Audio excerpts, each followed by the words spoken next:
ဟုတ်ကဲ့အားလုံးမင်္ဂလာပါဗျာနော်အားလုံးပဲမင်္ဂလာပါကျွန်တော်တို့ဒီ83ခွန်တဲထွက်တာနော်ခုပြပေးမဲ့ site ကကျွန်တော် break 8နော် break 8ကဏ္ဍတစ်ခွက်နော် break 8ကဏ္ဍတစ်ခွက်နော် break 8ကတခြား3-4မျိုးလောက်ရှိသေးတယ်နော် break 8ကဒီဘက်မှာတော်တော်ကောင်းကောင်းရှိတယ်နော်အဲ့ထဲမှာကျွန်တော်အခု break 8ကဏ္ဍလေးတစ်ခွက်ကိုပြပေးမှာဖြစ်တယ်နော်ကျွန်တော်တို့ဒီမှာဇရာတစ်ချက်လုံးမှာ83ခွန်တဲထွက်တာနော်83ခွန်တဲထွက်တာ3ကပ်ပဲရှိတယ်နော်ဒီမှာတစ်ကပ်ရှိတယ်83ခွန်နော်နောက်83ခွန်ကဒီမှာတစ်ကပ်ရှိတယ်နော်နောက်တတိယက83ခွန်ကဒီမှာရှိတယ်နော်83ခွန်ဒီမှာရှိတယ်နော်ဟုတ်ပြီအဲ့ဒီ83ခွန်ထွက်တော့မယ်ဆိုရင်တဲ့သူကဘာကြီးထောက်ထားရမလဲဆိုတော့ဒီ83ခွန်ဆိုတော့ကနန်တဲ့နော်အာမရဘူးနော်83ခွန်တဲ့83ခွန်တဲ့ထွက်တော့မယ်ဆိုရင်တဲ့သူ့ရဲ့ရှေ့နှစ်မှာနော်သူ့ရဲ့ရှေ့နှစ်မှာ break ရှေ့နော်သူ့ရဲ့ရှေ့နှစ်မှာ break ရှေ့အဲ့ break ရှေ့ကအောက်တစ်ပွဲနှစ်ပွဲသုံးပွဲကျော်မှာသူက9နောက်ပိတ်ပုံသေးနော်ပရိရှိကလည်းပုံသေးသူ့အောက်တစ်ပွဲနှစ်ပွဲသုံးပွဲကျော်မှာ9နောက်ပိတ်ကလည်းပုံသေးနော်အဲ့9နောက်ပိတ်ပြီးရတယ်တဲ့အဲ့9နောက်ပိတ်ကအောက်တစ်ပွဲနှစ်ပွဲကျော်မှာ9ရဲ့နှစ်ခက်ရှေးပေါင်း6နဲ့9နောက်ပိတ်ပုံသေးနော်တနည်းအားဖြင့်ရှေးပေါင်း6ပုံသေး9နောက်ပိတ်ပုံသေးနဲ့ပရိ3ပေါ့နော်အဲ့ကောင်ထောက်ပြီးကမှ83ခွန်ထွက်တာနော်ဒုတိယကမှလည်းသူဒီတိုင်းပဲကစားခဲ့တယ်နော်83ခွန်ထွက်တော့မယ်ဆိုရင်တဲ့သူ့ရဲ့ရှေ့နှစ်မှာနော်သူ့ရဲ့ရှေ့နှစ်မှာbreak ကပုံသေးအဲ့ break ကအောက်တစ်ပွဲနှစ်ပွဲသုံးပွဲကျော်မှာတဲ့သူက9နောက်ပိတ်ပုံသေးနော်အဲ့9နောက်ပိတ်ကအောက်တစ်ပွဲနှစ်ပွဲကျော်မှာ9ရဲ့နှစ်ခက်ရှေ့ပေါင်း6နဲ့တဲ့9နောက်ပိတ်ပုံသေး break 3နော်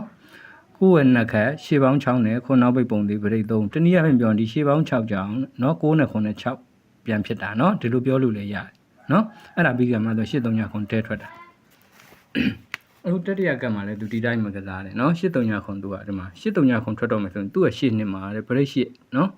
break ရှေ့ကပုံသေးထောက်ထားတာအဲ့ break ရှေ့ကအောက်တစ်ပွဲနှစ်ပွဲသုံးပွဲကျော်မှာတဲ့6နောက်ဝိတ်ကလည်းပုံသေးပဲထောက်ပါတယ်တဲ့နော်အဲ့6နောက်ဝိတ်ကအောက်တစ်ပွဲနှစ်ပွဲကျော်မှာ9ရဲ့နှစ်ခါရှေ့ပေါင်း6နဲ့9နောက်ဝိတ်ပုံသေး break 3နော်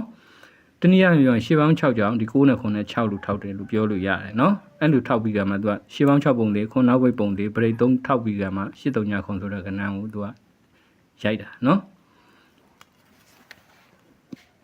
်ဟုတ်ပြီအဲ့ဒါဆိုရင်လည်းသူကပြန်ပထမကတ်ကိုပြန်သွားမယ်နော်ဒီ83ခွန်ထွက်ပြီးတာနဲ့တဲ့သူကအဲ့83ခွန်ကနေညာဘက်ဆောင်ပေါ့တစ်နှစ်နှစ်နှစ်သုံးနှစ်သွားလိုက်သူ့ဘေးမှာ break ကဏ္ဍခွန်3ထွက်တယ်နော်အဲ့ break ကဏ္ဍဘာလို့ထွက်လဲဆိုတော့အဲ့ဒီမှာဒီမှာသူက83ခွန်မထွက်ခင်မှာသူ့ရှေ့နေမှာ break ထောက်ထားတယ်နော်အဲ့8 break ကဒီမှာ8 break လာကြတယ်အဲ့8 break ကပါဝါကိုဒီမှာ3 break ကခွန်နောက်ပိတ်ပုံသေးနဲ့ break 3ကလည်းထောက်ထားပြီးသားနော်ဒါကြောင့်မလို့အခုဒီမှာလည်းပဲသူအဲ့တိုင်းပဲ83ခွန်ဒုတိယကတ်နော်ဒါဒုတိယကတ်အဲ့ဒုတိယကတ်မှာ83ခွန်လို့သူကထွက်လိုက်တာနဲ့သူ့ရဲ့ညာဘက်အပေါ်ဆောင်ကိုတစ်နှစ်နှစ်နှစ်သုံးနှစ်သွားလိုက်နော်သွားလိုက်လို့ရှိရင်သူ့ဘေးမှာ break ပဲထွက်တယ်နော်အဲ့ break ဒီ break ပေါ့နော်83ခွန်မထွက်ခင်မှာထောက်ထားတယ် break အဲ့ break ကဒီမှာလာကြတာနော်သူကြားဖို့အတွက်ကိုဒီမှာခွန်နောက်ပိတ်ပုံသေးနဲ့ရှေ့ပေါင်း6နဲ့ break 3ကလည်းပဲ3ကပါဝါ8လို့ထောက်ထားမှာเนาะအဲ့8ကပါဝါ3 break ကလည်းဒီမှာထောက်ထားတယ်အဲ့3 breakဒီရှေ့ပေါင်း6ပုံသေးခုနောက်ပိတ်ပုံသေးနဲ့เนาะဟုတ်ပြီဒါဆိုရင်ခုတတိယကတ်အဲ့တတိယကတ်မှာလည်းပဲသူဒီတိုင်းပဲ83ခွန်တဲထွက်တယ်เนาะတဲထွက်ပြီးရတယ်သူကနေညာဘက်ဆောင်ကိုတစ်နှစ်နှစ်နှစ်သုံးနှစ်တက်လိုက်တက်ပြီးလို့ရှိရင်သူ့ဘေးမှာ break ကိုကစားကျင်တာဒီမှာเนาะဒီဘက်မှာ break ခဏတစ်ခွက်ကစားကျင်တယ်เนาะအဲ့ဒီ break ထွက်ဖို့အတွက်ကိုဒီမှာ10 break ကကြထောက်ထားပြီးသားเนาะ83ခွန်မထွက်ခင်မှာ10 break ထောက်ထားပြီးသားအဲ့10 break ကဒီမှာလာကြရမှာသူကြားဖို့အတွက်ကိုဒီ83ခွန်ရဲ့ဇောင်းမှာလည်းပဲရှေ့ပေါင်း6ပုံသေးခွန်နောက်ပိတ်ပုံသေးနဲ့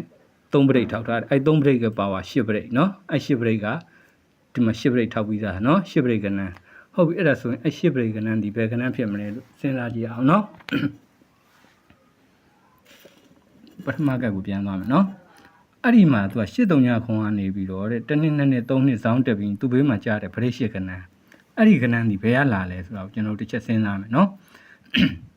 အဲ့ဒီကနန်းဒီ83ခွန်မထွက်ခင်မှာရှေ့ပေါင်း6ပုံတွေခွန်နောက်ပိတ်ပုံတွေနဲ့ break 3ထောက်ထားတယ်เนาะ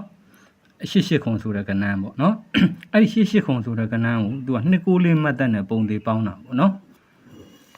အဲ့တော့88ခွန်ကိုတဲ့သူက88ခွန်ဆိုတဲ့ကဏ္ဍကို294နဲ့ပုံတွေပေါင်းတာပေါင်းလိုက်တဲ့ခါကျထိတ်နှလုံးပေါင်းရင်3ညเนาะ8ကို2နဲ့ပေါင်းတော့3ည8နဲ့9နဲ့ပေါင်းတော့ခွန်နဲ့4နဲ့ပေါင်းတော့1 3ညခွန်1ဆိုတဲ့ကဏ္ဍเนาะသူက R ပေါ့เนาะ R စနစ်เนาะအဲ့3ညခွန်1ဆိုတဲ့ကဏ္ဍကဒီမှာလာထွက်တာเนาะ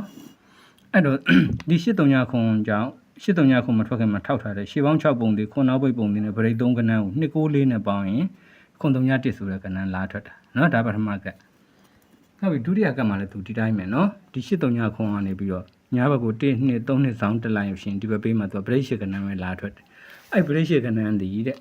ဒီ839ခွန်မထွက်ခင်မှာရှေးပေါင်း6ပုံတွေခွန်နောက်ပိတ်ပုံတွေနဲ့ပရိစ္ဆေ3ထောက်ထားတာနော်အဲ့ပရိစ္ဆေ3ဒီရှေးပေါင်း6ခွန်နောက်ပိတ်ဖြစ်ရမှာနော်အဲ့ဒီကနန်းကိုအဲ့ဒီ36ခွန်ဆိုတဲ့ကနန်းကိုကျွန်တော်294ပုံတွေနဲ့ပေါင်းတာပေါ့နော်အဲ့36ခွန်ကို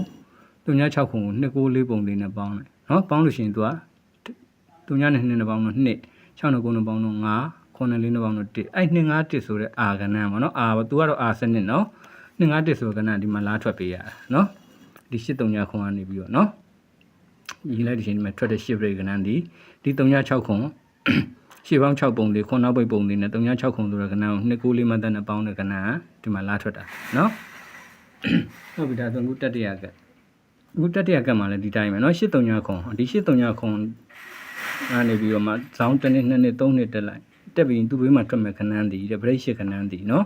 ဒီ839ခွန်မထွက်ခင်တော့ကသူက9တက်ခွန်နော်ရှေ့ပေါင်း6ပုံတည်နဲ့ခွန်နောက်ပိတ်ပုံတည်နော်ဗရိတ်73ထောက်ထားတာနော်ရှေ့ပေါင်း6ကပုံတည်ခွန်နောက်ပိတ်ကလည်းပုံတည်ဗရိတ်73 9တက်ခွန်နော်အဲ့ဒီ9တက်ခွန်ဆိုတော့ကဏ္ဍကို294ပုံတည်နဲ့ကျွန်တော်တို့ကပေါင်းပါနော်အဲ့ဒီ9တက်ခွန်ဆိုတော့ကဏ္ဍကို294ပုံတည်နဲ့ပေါင်းပါအဲ့ပေါင်းလိုက်တော့ဒီကောင်ကခွန်ထိတ်နှလုံးပေါင်းရင်ခွန်ခါနှလုံးပေါင်းရင်3ညနောက်ပိတ်နှလုံးပေါင်းရင်1နော်အဲ့တော့ခွန်3ည1အာပေါ့နော်ဒီဘက်မှာထုံးမဲ့ကဏ္ဍဒီခွန်3ည1အာဗရိတ်ရှစ်ကဏ္ဍဒီနော်ခွန်3ည1အာကိုကျွန်တော်ကတစ်ခါနဲ့ကြိုက်တယ်နော်တစ်ခါနဲ့ကြိုက်တယ်အဲ့တော့ခွန်3ည1အာပေါ့ခွန်3ည1အာနော်တကယ်လို့အဲ့ဒီမှာသူကပြောစရာတစ်ချက်ရှိတယ်နော်အဲ့ဒီနှစ်ထဲမှာပဲတဲ့နော်သူကအဲ့ဒီ8 3ညခွန်ကနေပြီးတော့ညာဘက်ကို1 2 3နှစ်ဆောင်တက်ပြီးဒီဘက်နှစ်ထဲမှာဒီနှစ်ထဲမှာသူကတခြားရှိပရိကဏ္ဍတင်9နှစ်ဆိုတဲ့ကဏ္ဍဒဲတစ်ခွက်လိုက်ထွက်ထားတာရှိတယ်နော်ဒီမှာနော်ပထမကမှာတင်9နှစ်ဒဲလိုက်ထွက်တယ်အဒုတိယကမှာလည်းအဲ့တိုင်းပဲဒီ8 3ညခွန်ကနေပြီးတော့ညာဘက်ကိုဆောင်တက်လိုက်1နှစ်2နှစ်3နှစ်သူ့ရဲ့ဘေးနှစ်နော်ဘေးမှာဒီကဏ္ဍထွက်တဲ့နှစ်ထဲမှာတဲ့တင်9နှစ်